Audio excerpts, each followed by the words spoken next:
Hey, bonjour à tous, c'est Scal, bienvenue sur cette nouvelle vidéo. Une vidéo qui va se consacrer à Final Fantasy dans un des magasins qui chez nous s'appelle le Pêle-Mêle à Bruxelles. J'ai découvert un gros bouquin concernant la saga Final Fantasy et bon, le prix où je l'ai vu, je l'ai pris direct. Final Fantasy, l'encyclopédie officielle mémorielle Ultima. Et ça concerne les épisodes 7, 8 et 9. Et je pense que c'est avant-hier que je l'ai trouvé et je me suis dit, bah, pourquoi pas en faire une vidéo, je ne l'avais pas encore découvert. On va faire ça ensemble, on va feuilleter quelques pages. Ce qui est bien là-dedans, c'est que ça sur Amazon, je pense que c'est 39 € et moi je l'ai eu pour 18 € et j'ai sauté dessus. Et le suivant m'intéresse aussi parce que dans le suivant, il y a Final Fantasy X et ainsi de suite. Et vu que moi je suis un gros fan du 10, je vais me le procurer. Et on va en profiter pour cette vidéo pour faire une petite découverte. On y va! Et voilà, on se retrouve devant la bête. Franchement, c'est un beau modèle. Le carton est bien épais, on voit que c'est de bonne qualité. On voit bien les trois héros avec le design du maître. Ici, on a Cloud. Ici, on a Squall de Final Fantasy VIII, ainsi que Zidane de Final Fantasy IX. Et ce que j'aime bien dans cette image de Squall, c'est que sur le reflet de la Gunblade, on voit Seifer en face. Et ça, c'est vraiment bien. Alors, ici, on voit encyclopédie officielle Memorial Ultima, l'épisode 7, 8 et 9. Ah ouais, franchement, le toucher, il est vraiment bien. Ici, on peut voir Cloud, Final Fantasy VII, hein. Tous les liens qu'ils ont les personnages. Ici, on a une petite page sur la gauche avec l'histoire de Final Fantasy VII.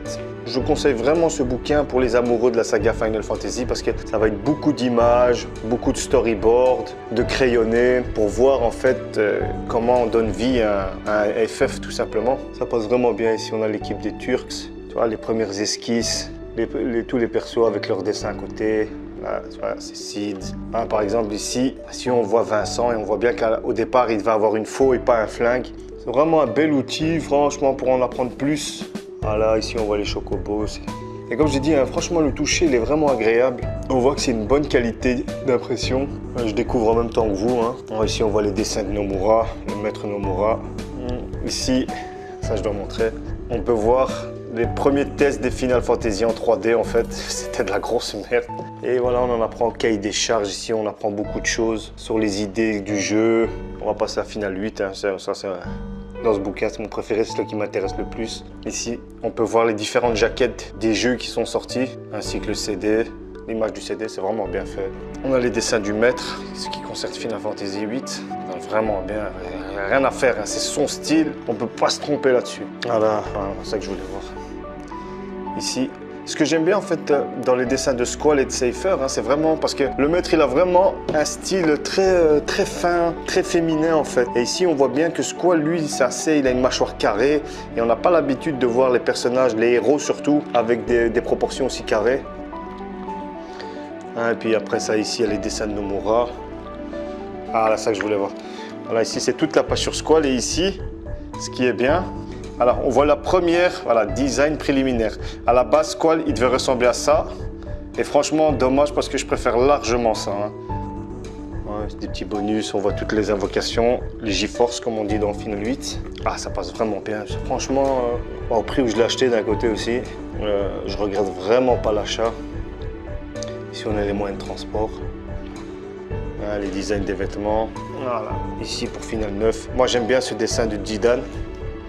Parce que, en fait, voilà, Zidane à la base, j'aime pas son design parce que c'est bon, un côté chibi. Mais quand c'est le maître qui le dessine, tu vois, il est assez grand. On dirait qu'il a une proportion normale. Et ça franchement, je kiffe. Il faut savoir aussi, comme je l'ai dit, la précédente vidéo sur les boîtes, Final Fantasy 9, c'est le final qui a mis la PlayStation à genoux. Pourquoi? On en a un bon exemple ici. On peut voir toutes les expressions faciales de Zidane. Et voilà, dans les autres Final Fantasy, ça n'existait pas. Final 9 ne fait pas partie de mes préférés, mais faut dire ce qu'il y a techniquement, il est vraiment bien. Je kiffe ce bouquin, je suis impatient de trouver celui de Final Fantasy X. J'avais vraiment bien aimé ce perso à l'époque, il était tout le temps dans ma team.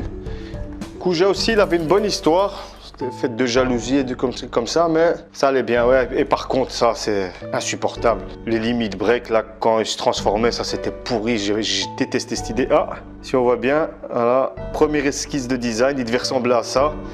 Ah bah, désolé, pour cette fois-ci, je préfère l'original. Hein. Je préfère celui-ci à des kilomètres. Mais c'est bien parce que on voit ça nous permet de voir les idées de production du départ. Et s'il y avait des premiers designs, ah bah franchement, je trouve vraiment bien. C'est juste pour vous montrer de quoi ça parle, de quoi les illustrations. Moi, si vous êtes fan de Final Fantasy, franchement, c'est un bon moyen de voir autre chose du jeu, comment ça a été fait. Par exemple ici, pour Final Fantasy, ici, ça devait être un autre logo, ça devait être ce logo à la base. Ouais, on en apprend des choses et je crois que j'en avais vu pareil pour le 7. Voilà ici, regardez. Tous les logos pour le Final Fantasy 7 en fait. Jusqu'à celui-là qu'on connaît en fait. Et c'est vraiment intéressant, c'est vraiment un chouette bouquin et c'est une de mes lectures pour faire les vidéos aussi des Final Fantasy parce que pour l'instant je suis en train de lire moi ceci, la légende de Final Fantasy 8. C'est le seul côté positif de la Madinasia. Je l'avais pris avec moi et l'auteur il me l'avait fait signer. C'était le seul bon moment de cette Madinasia pourrie. Là j'ai encore la haine, rien que d'y parler, j'ai la haine. Ça fait toujours bon dans la collection. C'est un très bel ouvrage en plus. Moi, pour tout ce qui est les fans de Final, moi je vous conseille de vous le procurer si vous ne le trouvez pas cher. À la Fnac, sur place, il est à 41 €. C'est un peu trop cher. Même s'il y a beaucoup de pages, il est quand même assez épais. C'est des feuilles de qualité. Mais voilà, comme je vous l'ai dit, moi j'ai eu du bol, je l'ai trouvé à 18 €. Et sur Amazon, normalement, vous pouvez le trouver à 39 € neuf. Et ça, pour tout ce qui est légende de Final Fantasy. Parce que moi, il me manque plus que le 9 et j'aurai toute la collection. Et à ce moment-là, je vous ferai une vidéo sur les éditions Third parce que c'est vraiment de la bonne qualité. Dès que je me procurerai le 9, je vous ferai une vidéo complète, mais il faut que je les lise aussi. Merci d'avoir regardé cette vidéo et moi je vous dis à la prochaine.